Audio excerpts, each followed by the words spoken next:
ఏంటి సార్ అంటే మళ్ళీ బన్నీ గారిది, బోయపాటి గారి కాంబినేషన్ ఉంటదని ఒక ప్రచారం జరుగుతుంది. Is it any possible? Sir 'Boyapati' గారు అనేది బన్నీ గారికి చాలా ఇష్టమైన వ్యక్తి. హ్మ్. ఆ టైము, కథ కుదిరినప్పుడు డెఫినిట్‌గా ఆయన చేస్తారు 'బోయపాటి' గారికి. ఓకే. బట్ ఏంటంటే, ఆ టైము, ఆ కథ అంతా సెట్ అవ్వాలి. But he is one of his favourite director okay. Boyapati గారు. 'బోయపాటి' గారు. Great sir.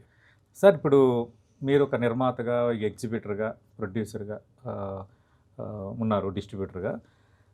ఒక ఇది తీరని కల నాకు అని అలాంటిదేమైనా ఉందా లైఫ్‌లో? ఇండస్ట్రీ పరంగా గాని, మీ పరంగా గాని? ఇది నాకు నేను అంటే 2 ఉన్నాయండి. హ్మ్. ఇంకా బన్నీ గారితో డైరెక్ట్ ఫిల్మ్ చేయలేదు. మీరు డైరెక్ట్ ప్రొడ్యూసర్‌గా. డైరెక్ట్ ప్రొడ్యూసర్ ఇంకా చేయలేదు. ఓహో! అదొకటి. ఆ! ఏ రోజుకన్నా కళ్యాణ్ గారితో సినిమా చేయాలి. ఓకే.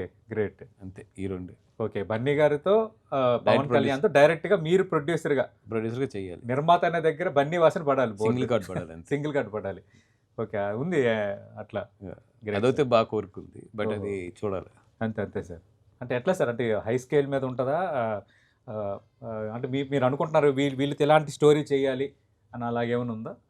ఉందండి. హ్మ్. ఉంది. And that will be the ఇంకా బెస్ట్ అంటారు కదా! Careers best. అది అవునవును. కొట్టాలి అప్పుడైతే. అవును. మరి పవన్ గారైతే పాలిటిక్స్‌లో బిజీ అయ్యి కొంచెం సినిమాలు తగ్గిస్తున్నారు. సెలెక్ట్‌గానే చేస్తున్నారు.